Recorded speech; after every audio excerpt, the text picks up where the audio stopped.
आज के video lecture में हम पृष्ठ तनाव का सूत्र ज्ञात करेंगे।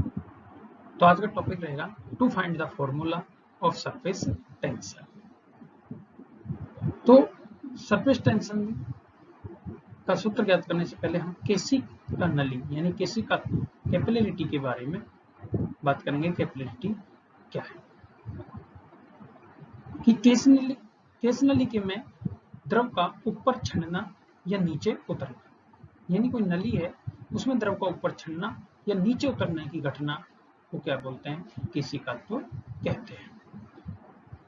तो इस केशिकात्व के आधार पर हमें पृष्ठ तनाव का सूत्र ज्ञात करना है। इसके लिए माना कि केशिकात्व की हमें घटना को समझने के लिए हमें क्या करना पड़ेगा? आर त्रिज्या की एक केस नलिका पर विचार करते हैं, यानी आर त्रिज्या की कोई एक केस नली लेते हैं।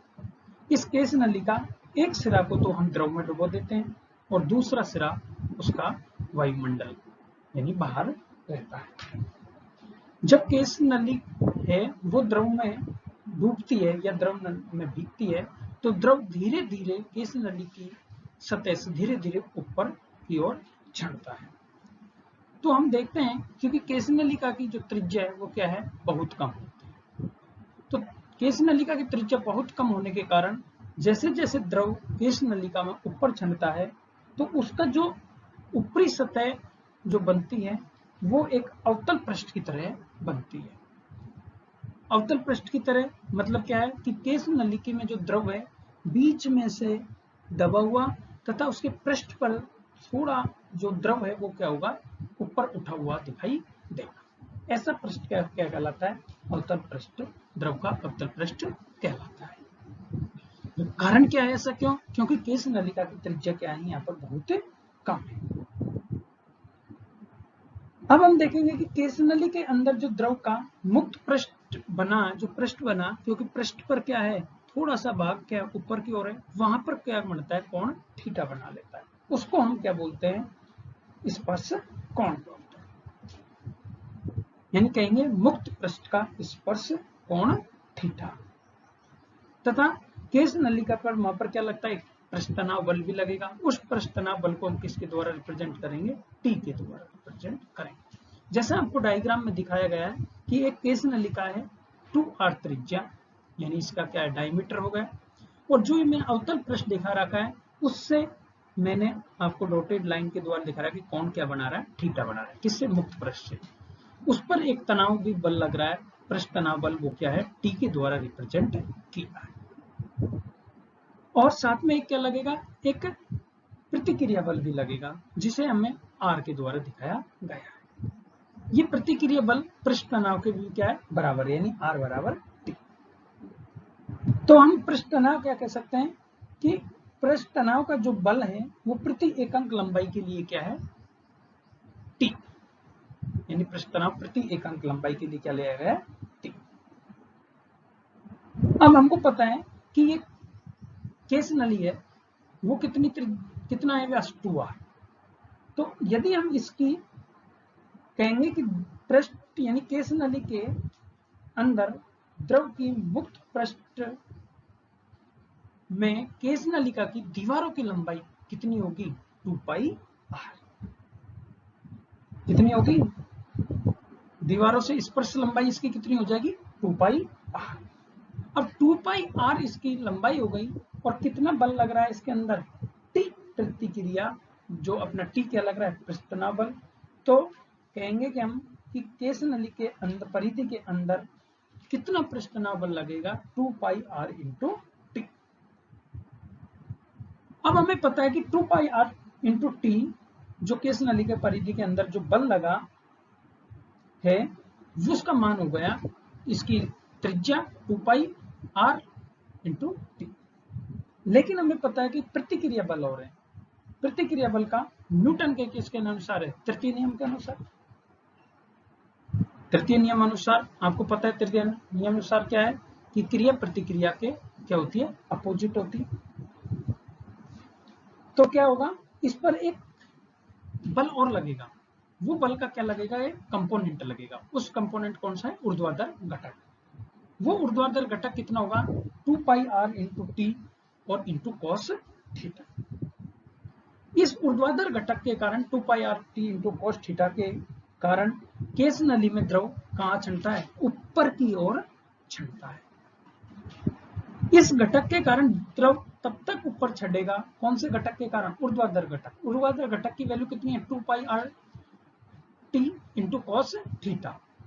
ये द्रव तब तक ऊपर छड़ेगा जब तक केस नली में द्रव h ऊंचाई तक छंटता है। इसका मतलब क्या हुआ कि केस नली में द्रव के स्तंभ भार के बराबर ऊर्ध्वाधर घटक बराबर ना हो जाए तब तक द्रव केस नलिका में ऊपर छंटता रहेगा। तो देखो स्लाइड में कि केस नलिका में h ऊंचाई तक छंटने पर केस नली में द्रव के स्तंभ भार के क्या होता है, बराबर होता है। तो इक्वेशन हमारी क्या बन जाएगी कि ऊर्ध्वाधर घटक है जो केस नली में द्रव स्तंभ भार के बराबर हो जाएगा, तब द्रव हमारा क्या हो जाएगा, स्थिर हो जाएगा, अर्थात केस नली में ऊपर नहीं छड़ेगा। जहां 2 पाई आर क्या है, केस नली की परिधि, cos थीटा क्या है, इसका ऊर्ध्वाधर घटक। अब मैं कह दूं यदि द्रव का घनत्व d ले ले तथा गुरुत्वीय त्वरण g है, तब केस नली में छंडे हुए द्रव का स्तंभ भार का जो आयतन होता है, आयतन को हम रिप्रेजेंट करते हैं v से, वो कितना हो जाएगा pi r square h plus 1/3 pi r cube. ये इक्वेशन मैथमेटिक्स है, इसको आप आसानी से निकाल सकते हो कि इसका आयतन केस नलिका में द्रव का आयतन प्लस केस नलिका का आयतन कैसे कैसे निकालते हैं। Equation number 2। जैसे 1/3 पाई आर क्यूब कैसे हुआ, देखो जिसमें आपको थोड़ा सा बताऊंगा, केस नली है, इसका जो आयतन कितना होगा, h हाइट तक द्रव गया तो इसका कितना होगा पाई आर स्क्वायर, तो केस नली का आयतन कितना होगा पाई आर स्क्वायर इंटू h। जबकि जो अवतल पृष्ठ बना उसका कितना हो जाएगा 1/3 पाई आर क्यूब। तो केस नली का आयतन प्लस द्रव स्तंभ के द्वारा घेरा गया जो आयतन है वो टोटल क्या हो जाएगा, टोटल द्रव भार स्तंभ का आयतन। तो पाई आर स्क्वायर बेलनाकार स्तंभ का आयतन है, 1/3 पाई आर क्यूब क्या हो गया टोटल आयतन। अब कहेंगे कि द्रव स्तंभ का जो आयतन, द्रव स्तंभ का जो भार है वो W, वो कितना होगा बेटा, वो होगा D क्या है उसका घनत्व है, G क्या है उसका गुरुत्वीय त्वरण, pi r square into H plus R/3, ये हो जाएगा द्रव स्तंभ का भार। समीकरण नंबर 3। अब हमने इक्वेशन नंबर 1 में पढ़ा कि ऊर्ध्वाधर घटक केस नलिका में द्रव स्तंभ भार के क्या होता है, बराबर होता है। जब द्रव स्तंभ भार के बराबर होता है तो ये इक्वेशन क्या हो जाएगी, इसके बराबर हो जाएगी।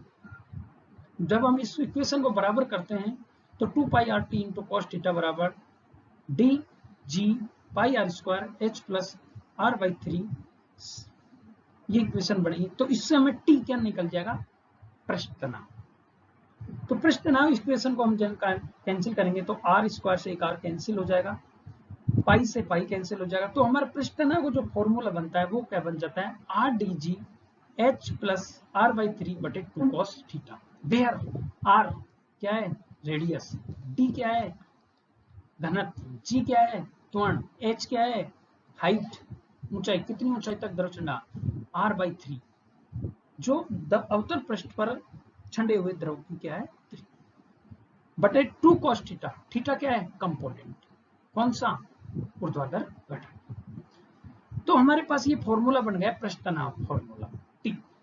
अब हम यदि इसमें कंडीशन लगाएं कि यदि हमारा केस नली में द्रव क्या ले लिया जाए, हमें वाटर ले लिया जाए, पानी ले लिया जाए, जैसे कैसे शुद्ध पानी ले लिया जाए, तो हमें पता है कि कांच की साफ केस नली के लिए जो स्पर्श कोण बनता है उसके लिए, यानी पानी और कांच की नली के बीच में जो स्पर्श कोण होता है वो कितना होता है 0 डिग्री होता है।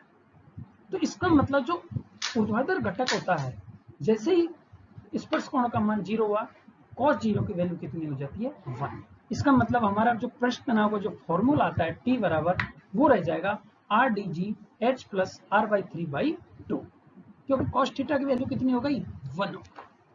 तो ये हमारा फॉर्मूला है।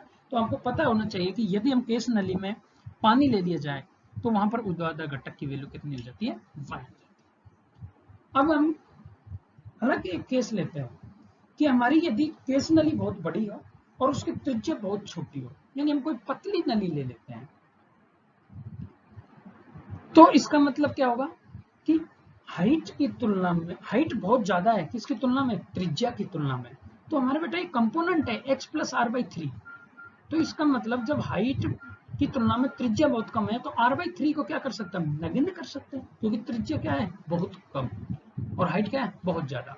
तो जैसे ही हम फॉर्मूले को देखते हैं पृष्ठ तनाव को, तो r बाई थ्री पद क्या हो जाएगा, नगण्य हो जाएगा। तो हमारा जो पृष्ठ तनाव का फॉर्मूला बन के आ जाता है वो आके बनता है R D G into height h by, क्यों, क्योंकि r बाई थ्री पद क्या हो गया, नगण्य। तब हम कह सकते हैं कि यहाँ से हम केस नली के जल स्तंभ की ऊंचाई, यानी केस नली में कितनी ऊंचाई तक जल छंडा, वो हमें हाइट भी निकाल सकते हैं। तो वो हाइट का फॉर्मूला आ जाएगा h बराबर 2t upon R D G. ये हमें केस नली में छंडे हुए द्रव की क्या आ जाएगी, ऊंचाई, कि किसी केस नलिका में द्रव कितनी ऊंचाई तक छंडा, जहां टी क्या है, पृष्ठ तनाव, आर क्या है, केस नली की त्रिज्या, डी क्या है, द्रव का घनत्व, और जी क्या है, उसका गुरुत्वीय। तो इस प्रकार हमें केस नली के बारे में पढ़ा कि द्रव का ऊपर छंडना और नीचे उतरने की घटना ही क्या थी, केसी का। तो हमने उसमें कितनी ऊंचाई तक छंडा या कितनी ऊंचाई तक उतरा उसकी हाइट भी निकाल दी हमने, एच भी यहाँ से ज्ञात हो गया, और हमें पृष्ठ तनाव का फॉर्मूला भी हमें ज्ञात हो गया। तो ये फॉर्मूला हमें याद रखना है, और इसको हम हमारी रूटीन लाइफ में भी हम यूज कर सकते हैं। Okay, thank you.